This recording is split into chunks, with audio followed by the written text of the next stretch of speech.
नमस्कार।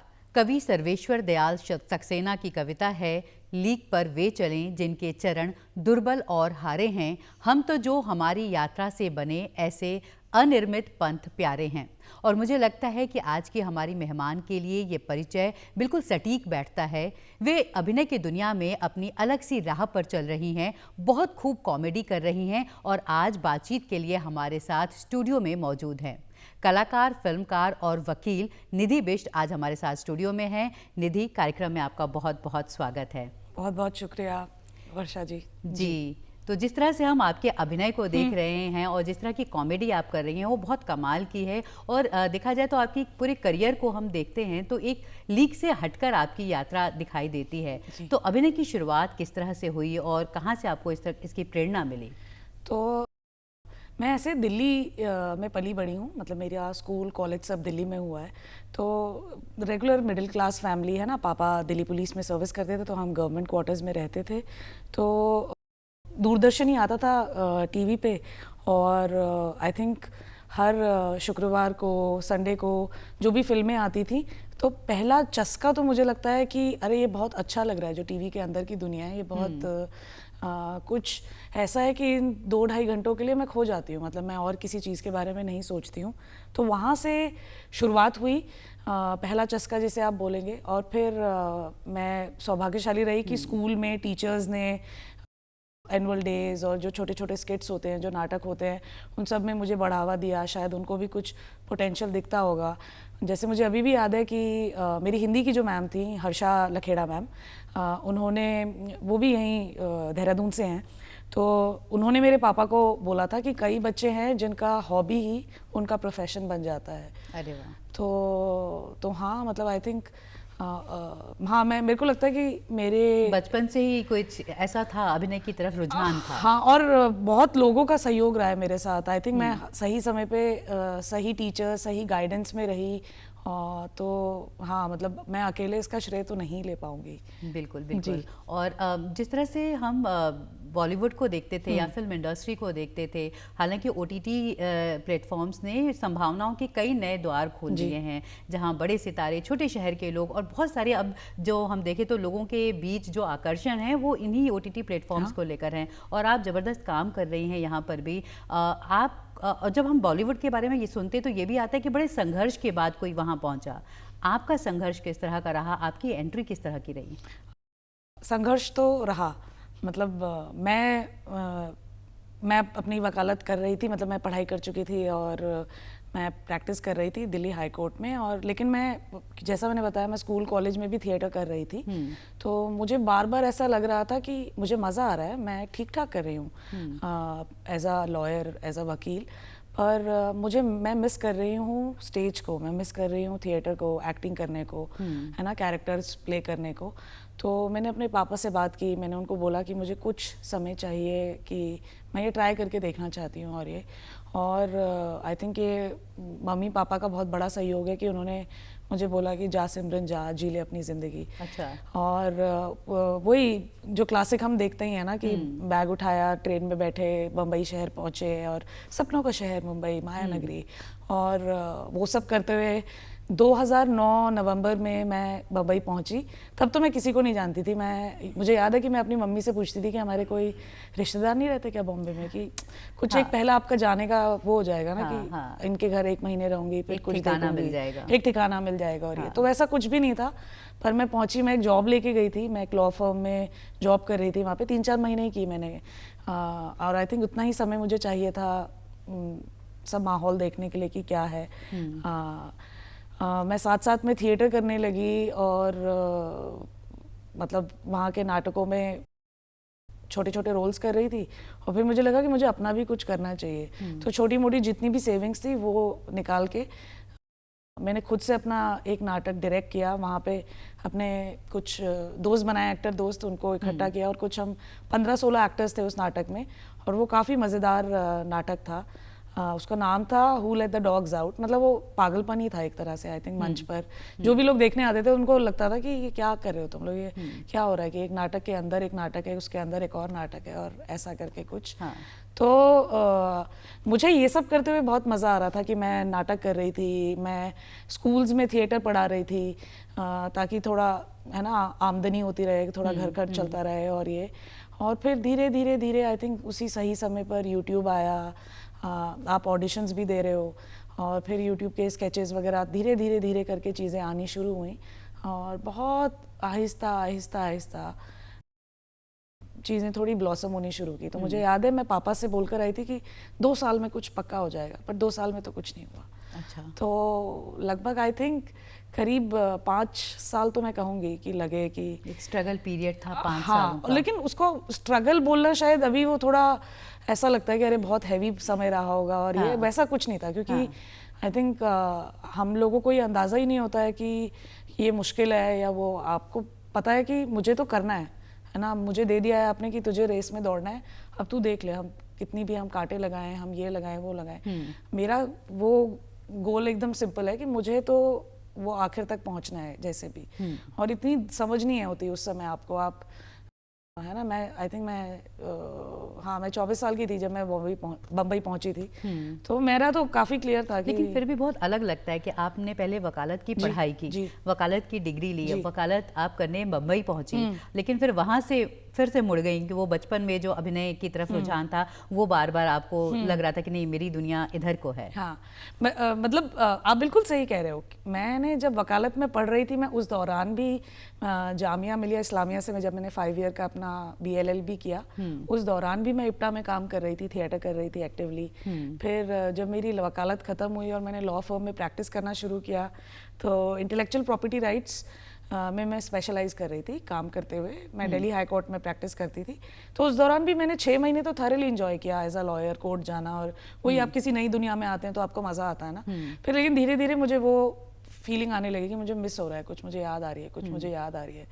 तो जब मैं बम्बई पहुंची तो मैं इसलिए बहुत खुश थी कि मैं व्यस्त हूँ एज एन एक्टर। ऑफकोर्स घर खर्च नहीं चल रहा है इतने अच्छे से जितना आप को एज अ लॉयर आप कमा पा रहे थे, और जो आप स्टैंडर्ड ऑफ लिविंग मेंटेन कर रहे थे, बट वो सब ख्याल नहीं आते आपको कि आपने एक बड़ा लक्ष्य था सामने, एक बड़ा लक्ष्य सामने है। और आप काम किए जा रहे हैं लगातार, कुछ अपने आप को बेहतर करने के लिए, अपने आप को पॉलिश करने के लिए, अलग अलग कहानियों का हिस्सा बन रहे हैं आप। और बड़ी सरप्राइजिंग बात है, आप जैसे कॉमेडी की बात कर रहे हैं, मेरी शुरुआत सीरियस इंटेंस किरदारों से हुई है। मतलब मैंने फॉर द लॉन्गेस्ट टाइम, क्योंकि मैं इप्टा में काम कर रही थी, इंडियन पीपल्स थिएटर एसोसिएशन, तो उनका तो कॉमेडी से कोई लेना देना ही नहीं है। वो तो बहुत मुद्दे पर आधारित उनके नाटक होते हैं। हाँ। वैसे किस्म के नाटक थे वो सारे। तो मुझे भी नहीं पता था कि मुझे कॉमेडी आती है कि नहीं आती है। अच्छा। मुझे तो एक्टिंग करने में मज़ा आ रहा था कि आप मुझे जो कैरेक्टर बोलो मैं वो करके दिखा दूँ आपको। और ये, और फिर धीरे धीरे धीरे धीरे करके आई थिंक मैंने जब बम्बई जाके अपना पहला प्ले डायरेक्ट किया, वो कॉमेडी प्ले था। अब ये मुझे नहीं पता कि ये मेरी चॉइस कैसे हुई कि मैं कॉमेडी प्ले डायरेक्ट करती हूँ, पर वो जैसे होता है ना कि कुछ भी आप मान लीजिए कि कुछ भी आगे नहीं बढ़ रहा था, और मुझे काफ़ी टाइम हो गया था हाथ पैर मारते हुए, लगभग करीब 1 साल हो गया था मुझे बम्बई में। पर जैसे ही मैंने अपना नाटक शुरू किया रिहर्स करना, और वो भी अपने आप में काफ़ी तामझाम था कि एक ऑडिटोरियम बुक करना है, कहीं रिहर्सल स्पेस बुक करना है, और ये, लेकिन जैसे मैंने वो शुरू किया तो धीरे धीरे ये बात बाहर निकलने लगी कि अरे दिल्ली से कोई एक्टर आई है जो खुद का ही नाटक बना रही है। उस समय ये भी बात कि अपने आप में बड़ी अनोखी थी कि कोई खुद से कैसे अपना नाटक बना सकता है अपने पैसे लगा के। और ये तो फिर आई थिंक वही वो क्रिएटिंग अपॉर्चुनिटीज़ वाली चीज़ है कि मैंने शायद अपने लिए अपॉर्चुनिटी क्रिएट की, औरों के लिए की, और उसकी वजह से तो वहाँ से आपका बिल्कुल एक रास्ता खुल गया फिल्मों की तरफ और इस पूरी दुनिया में। और पहला प्रोजेक्ट कौन सा था जिससे लगा कि पहचान मिलने लगी और अभी खुद को भी ये महसूस होने लगा कि हाँ मैंने कर दिखाया? कर दिखाया तो मुझे अभी तक भी नहीं महसूस होता है, लेकिन पहचान वाली पे मैं आपको एक बड़ी मज़ेदार चीज़ बताती हूँ कि धीरे धीरे करके मैंने जैसे बताया मैं यूट्यूब के स्केचेस करने लगी थी द वायरल फीवर के साथ। तो मैं कहीं बैंगलोर गई कुछ नाटक करने के लिए, तो वहाँ 3 लोगों ने पहचान लिया। मैं मूवी थिएटर में कुछ टिकट खरीद रही हूँ तो 2 लोगों ने बोला कि अरे हमने वो देखा है आपका। तो मुझे लगा अच्छा ठीक है, चल रहा है, धीरे धीरे धीरे बात बढ़ रही है आगे। और ये फिर मैं अपने मम्मी पापा के साथ, मतलब हमारी पूरी फैमिली, मम्मी पापा भाई सब लोग, हम लोग नैनीताल घूमने गए हुए थे। तो मैं अपने मम्मी पापा को, ऐसे ढलान थी तो वहाँ से हम लोग नीचे की तरफ को उतर रहे थे और मैंने देखा रोड के उस तरफ से 2 लड़के चिल्लाते हुए आ रहे हैं, इप्सा इप्सा। तो मुझे लगा पता नहीं क्या हो गया है। फिर वो आए, फिर उन्होंने बोला कि हम चायसुट्टा क्रॉनिकल्स के बहुत बड़े फ़ैन हैं और इप्सा हम आपसे मिलना चाह रहे थे। इप्सा किसी किरदार का नाम मेरे है? कैरेक्टर का नाम अच्छा। था उस शो में। और ये तो मुझे तो बहुत सही लगा। और फिर मैंने अपने मम्मी पापा का रिएक्शन देखा, जो एकदम, जो बोलते हैं ना कि गर्व से सीना चौड़ा हो गया। और ये तो वो देख के मुझे लगा अच्छा इनको ये चाहिए, इनको मतलब ये मेरे सपनों के खिलाफ नहीं है, अगेंस्ट नहीं है मेरे ड्रीम्स के, बट इन्हें चाहिए कि तू खुश रहे, तू जो भी करे कर ले, तुझे मिल जाए बस वो। और ये तो कभी ऐसा भी था क्या कि जब बोला होगा कि मुझे वकालत नहीं करनी, मुझे अभिनय करना है, तो कई बार जो मिडिल क्लास फैमिलीज में आप देखो तो लगता है कि एकदम करियर का एकदम सीधा रास्ता होना चाहिए कि आप डॉक्टर बनो, इंजीनियर बनो, वकालत कर लो, मतलब कुछ पता होना चाहिए पक्का। तो अभिनय को किस तरह से लिया? तो जब हम स्कूल में थे तो पापा का बहुत क्लियर था, मेरा भाई मुझसे 2.5 साल बड़ा है, तो पापा का बहुत क्लियर था कि बेटा मेरा इंजीनियर बनेगा, बेटी मेरी डॉक्टर बनेगी, है ना, वही जो हम सारे मिडिल क्लास फैमिलीज में जब जो होता है। तो भाई ने तो 11th में साइंस ली, उसका बढ़िया चल रहा है, वो पढ़ाई में भी बढ़िया है और सब कुछ। मैं बोर्ड्स के बाद 11th में साइंस सेक्शन में जाके बैठी, 1 महीना बैठी मैं, और मैंने फिर घर आके बताया पापा को कि डैडी फिजिक्स तो मुझे समझ में ही नहीं आ रही है, मैथ्स तो मेरे सर के ऊपर से निकल रही है। तो फिर उनको भी लगा कि हाँ फेल हो जाए इससे तो अच्छा है कि ठीक है बता, ठीक है जा कॉमर्स ट्राई कर। तो मैं कॉमर्स में बैठी 1 हफ्ता, मैंने कहा डैडी मुझे नींद आती है क्लास में, मुझे तो नहीं हो रहा। तो उन्होंने कहा कि ठीक है फिर अब आर्ट्स ही बचा है, लेकिन अब आर्ट्स का तो तुझे पता है कि बोलते हैं कि जिसका कुछ नहीं होता उसको आर्ट्स में जाना पड़ता है।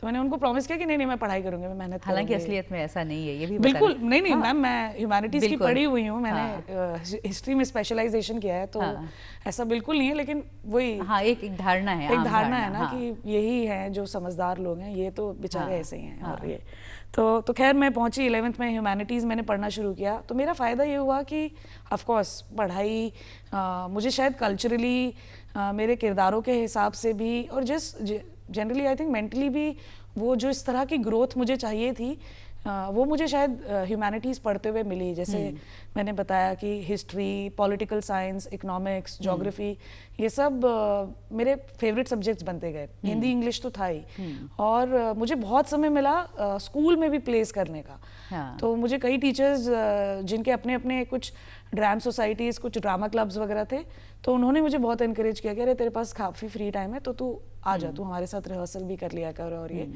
तो वहाँ से वो बहुत सही, मेरे लिए बहुत सही जा रहा था। पर हाँ पापा को हमेशा लगता था कि ठीक है कर रही है कोई बात नहीं, लेकिन जब मैं बोलूँगा तो फिर ये पढ़ने लग जाएगी। तो वही हुआ, जब 12th का रिजल्ट आया मेरे बहुत अच्छे मार्क्स आए थे, और मैंने पापा को बोला कि अरे मुझे तो इंग्लिश ऑनर्स करना है KMC से और थिएटर करना है। तो मेरे पापा ने बोला कि चुपचाप कोई प्रोफेशनल कोर्स ढूंढो और पढ़ाई ख़त्म करो अपनी, और उस समय आपको ज़्यादा अकल तो नहीं होती। तो फिर मैंने कहा कि ठीक है, मैंने एंट्रेंस दिया जामिया का, मेरा हो गया। तो मैंने 5 साल लॉ की पढ़ाई की, और उस दौरान भी मेरे मन में तो यही लालच था कि ठीक है मैं यहाँ तक आ गई हूँ, तो जामिया का मास कॉम भी बहुत फेमस थे, तो शायद मैं यहाँ के बाद मैं वहाँ चली जाऊँगी, और फिर मैं वहाँ से पढ़ के कुछ FTI, कुछ तो मेरे दिमाग में खिचड़ी कुछ तो पकती रहती थी। फिर जैसे ही मेरा कॉलेज ख़त्म हुआ, फिर अब दोस्तों में ये सारी बातचीत होनी शुरू हो गई है कि अरे मुझे तो उस लॉ फर्म में जॉब मिल गई है, मैं तो उधर जा रहा हूँ, मैं तो ये जुडिशरी की तैयारी कर रही हूँ, मैं तो ये हो रहा है मेरा। तो फिर अब उस समय मुझे भी लगने लगा कि अरे मैं तो ऐसे ही रह जाऊँगी सूखी सूखी। तो फिर मैंने भी थोड़ा हाथ पैर मारने शुरू किए, और फाइनली बहुत ही अच्छी लॉ फर्म में सिंह एंड सिंह एडवोकेट्स में मुझे one of the best lawyers in IPR में मुझे काम मिल गया। पहले इंटर्नशिप मिली 1 महीने की, और फिर वो काम शुरू हो गया। तो अब मेरे पापा खुश, उनको लगा कि अब बेटा तुम कमाने लगी हो, सैलरी आ रही है तुम्हारी, अब तुम भूल जाओगी जो भी तुम्हारा ये एक्टिंग का कीड़ा वीड़ा जो भी है। और ये फिर 6-8 महीने बाद जब मैंने उन्हें बताया ये बात, तो उन्होंने थोड़ा वैसे की तवज्जो नहीं दी कि ठीक है जो भी है जो भी है। फिर 1-1.25 साल बाद जाके जब मैंने उनको बोला कि डैडी मेरे से नहीं हो पा रहा है और ये, तो उन्होंने कहा ठीक है बेटा आप देख ले तुझे जो सही लग रहा है। लेकिन अब 1.5 दशक हो चुके हैं आपको तकरीबन, मुझे लगता है जी, इस जी। एक्टिंग की दुनिया में, अभिनय की दुनिया में। जी। और अगर मैं कुछ फिल्मों के नाम लूँ, फुलौरी जैसे फिल्म की, ड्रीम गर्ल्स जैसे फिल्म में अभिनय किया और बहुत अलग किस्म की कॉमेडी की, और जिसके लिए बहुत सराह, एकता कपूर का एक किरदार आपने निभाया, उसकी भी बहुत सराहना हुई। और अभी जो आपकी मामला लीगल है और इसमें एक्टिंग के लिए बहुत सारे अवार्ड्स भी मिले, तब तो शायद परिवार की भी वो धारणा कुछ बदल गई होगी, अब लगा कि बेटी ने कर दिखाया। हाँ मतलब आई थिंक मेरे लिए तो जैसे मैंने अभी भी बोला कि मेरे लिए वो अभी भी कर दिखाया वाला मोमेंट नहीं आया, चल रहा है, वो चल रहा है। हाँ, और आई थिंक शायद वो एज अ स्टूडेंट ही रहेगा वो पूरी लाइफ। पर मम्मी पापा के लिए बहुत जल्दी वो आ गया था। जैसे 2014 में जब ये नैनीताल वाला एक किस्सा हुआ, फिर धीरे धीरे काम आने लगा कि फिलौरी आई तो बड़ा प्रोडक्शन है, अनुष्का शर्मा लोग प्रोड्यूसर हैं, वो उनकी फैमिली, अच्छी फिल्म है। फिर dream girl I, dream girl की भी सब लोग तारीफ कर रहे हैं। तो मैंने रियलाइज़ किया कि उनको दिख रहा है आप अच्छा काम कर रहे हो।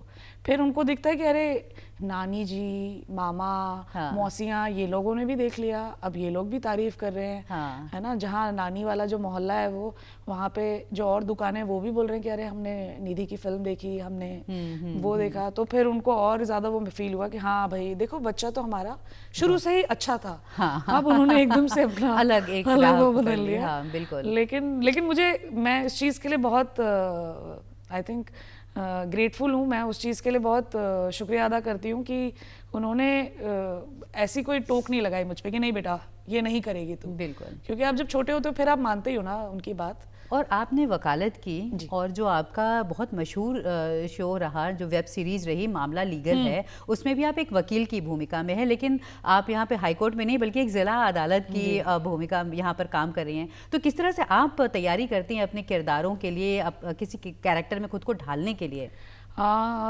मैंने कोई प्रोफेशनल किसी ड्रामा स्कूल से तो मैंने पढ़ाई नहीं की है। हाँ। तो मेरा तो बहुत ही ऑडियंस की तरह ही रिस्पांस रहता है। तो मैं पहली बार जब कहानी मेरे पास आती है या स्क्रिप्ट मेरे पास आती है, तो मैं उसे प्योरली ऑडियंस की तरह ही पढ़ती हूँ कि जब मैं इस चीज़ को देख रही होंगी तो मेरा क्या रिस्पॉन्स होगा। उसके बाद आई थिंक वो एनवायरनमेंट, वो दुनिया थोड़ी थोड़ी समझ में आने लग जाती है कि इस दुनिया में, जैसे मामला लीगल है की दुनिया में, ये पटपटगंज की दुनिया में, ये सुजाता नेगी का जो किरदार है ये फॉयर में बैठता होगा, इसको कितना साल हो गया होगा यहाँ पे काम करते हुए, इसकी यहाँ के आसपास के लॉयर्स इसको किस निगाह से देखते होंगे। जैसे मेरे ख्याल से वो इस इलाके की सलमान खान है ना। वो दबंग है, वो सबको वो ध्यान भी रखती है, वो इंश्योर करती है कि क्लाइंट फर्स्ट है ना, मतलब क्लाइंट खुश रहे। तो ये सारा जो तैयारी है वो आई थिंक कई चीज़ें तो स्क्रिप्ट से आती हैं आपके दिमाग में। फिर आई थिंक हमारी भी परवरिश थोड़ी मिडिल क्लास, मध्यम वर्गीय रही है, तो हमने बहुत ऐसे अनोखे किरदार अपने आसपास देखे ही हैं। हाँ। तो हाँ, मतलब कभी बहुत ऐसा मेथड में जाने की मुझे ज़रूरत नहीं पड़ी। और हाँ, बहुत नेचुरली वो होता गया। मुझे आपको खुद अपना निभाया हुआ कौन सा किरदार, कौन सा कैरेक्टर सबसे ज़्यादा पसंद आता है, और ज़रूर उसकी कुछ जो अभिनय की झलक है हमें और हमारे दर्शकों को दिखाएं? ऑफ कोर्स सुजाता नेगी जो मामला लीगल है का किरदार है, उसके लिए मुझे बहुत प्यार, बहुत सराहना और अवार्ड्स भी मिले, बहुत अवार्ड्स मिले हैं। तो आई थिंक वो तो मुझे बहुत पसंद है ही, और वो बहुत डियर है, और आई थिंक बहुत क्लोज है मैं जिस तरह से हूँ, जिस तरह की इंसान हूँ उसके। पर एकदम शुरुआती दिनों में जब हम वायरल फीवर में काम करते थे, तो हमने बहुत सारे द मेकिंग ऑफ करके हमने एक सीरीज़ बनाई थी, और 4-5 अलग अलग एपिसोड्स थे, जैसे making of a 200 crore film, या making of a daily soap, या making of a TV news. तो उसमें मैंने खतरूगन का एक कैरेक्टर किया था। वो मुझे ना एकदम परफेक्ट लगती है बहुत सारे एस्पेक्ट में, कि ना वो एक सर्टेन तरह से सुंदर हीरोइन दिखती है, लेकिन जब वो बोलना शुरू करती है तो आपको समझ में आ जाता है कि अरे ये कौन है। तो मैं आपको उसकी कुछ एक वो करके दिखाती हूँ। तो उसका नाम है खतरूगन सिन्हा, है ना। और वो बोलती है कि अरे मेरी फिल्म में, पहले तो मुझे लगा था मेरे गाने होंगे, लेकिन फिर इन्होंने मुझे 2 सीन्स भी दे दिए करने के लिए, तो मेरे को तो बहुत डर लग रहा था। पर फिर पापा ने बोला कि वो मुझे मदद करेंगे, तो मुझे लगा ठीक है मैं ट्राई करके देखती हूँ। और फिर आता है कि जो वो सीन प्ले कर रही है, तो सामने से लड़का आता है और वो बोलता है कि ये बाबूजी तुम्हारे बाबूजी कभी हमारा प्यार नहीं समझेंगे। तो मेरा उस पे जवाब है खतरूगन का, ये जालिम जुल्म ज़माना हमें चैन से जीना नहीं देगा, मैं तुमसे प्यार करती हूँ, ओ ओ ओ। तो बेसिकली उसके पापा ने उसे तैयारी कराई है, तो वो एक्टिंग स्टाइल भी पापा का ही, उनकी वॉइस भी उन्हीं की सीख कर आ गई है। और ये तो मेरे लिए तो ये आई थिंक काफी मैट। और जैसे ही कट होता है, जैसे ही डायरेक्टर उधर से चिल्लाता है कि मिल गया, ओके गॉट इट, तो एकदम से आपको फिर से वो ऐसे नॉर्मल सी लड़की हंसती खिलखिलाती हुई दिख जाएगी।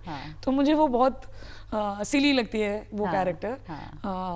टीएमओ को एक्चुअली मुझे मेरा सारा काम बहुत पसंद है। हाँ एक्चुअली आई थिंक हर किरदार में आप अपना थोड़ा थोड़ा दिल तो डालते ही हो।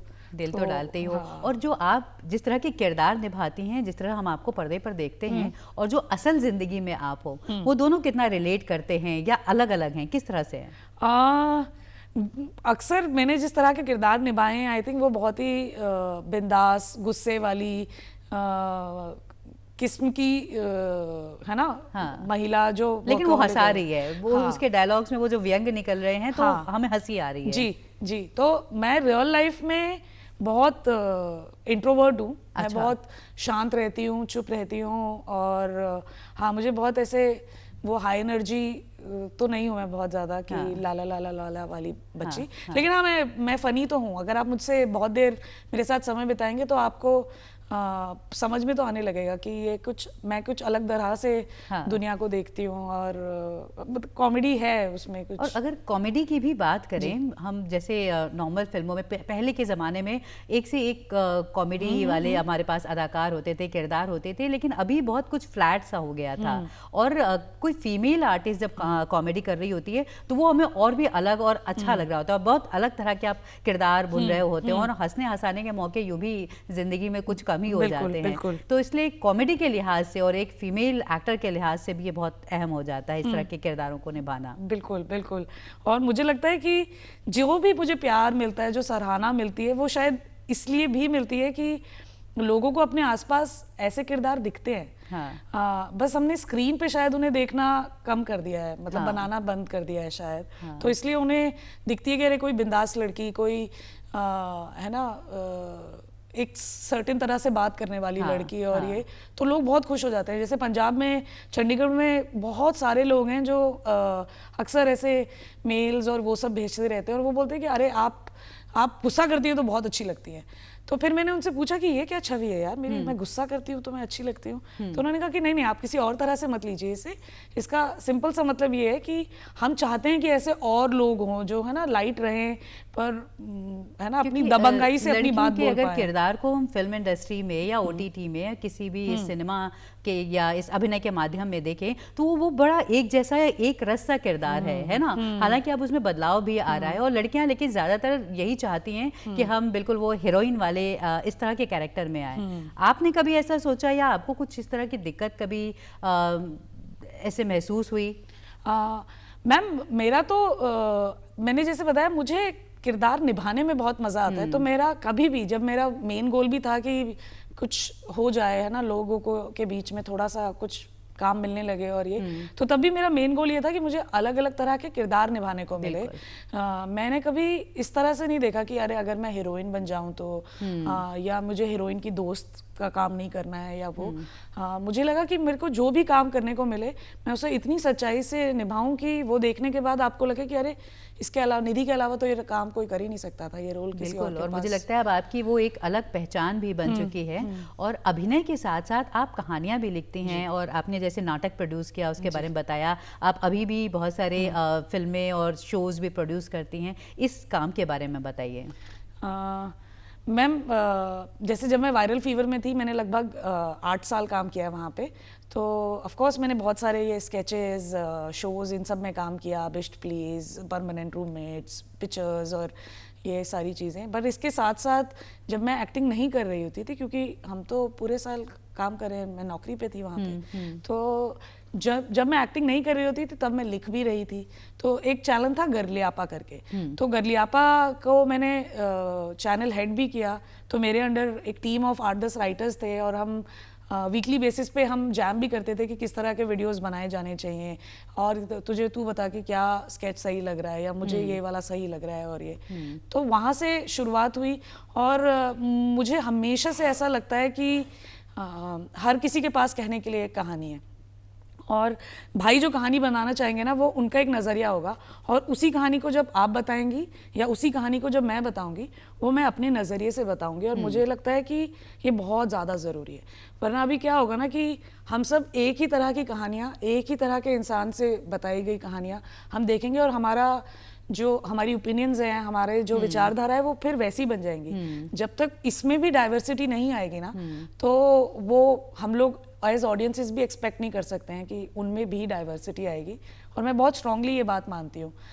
जब हम गरलियापा में थे, तब भी हम लोग यही सोचते थे कि मतलब मैं बोलती यही थी कि stories for the women by the women,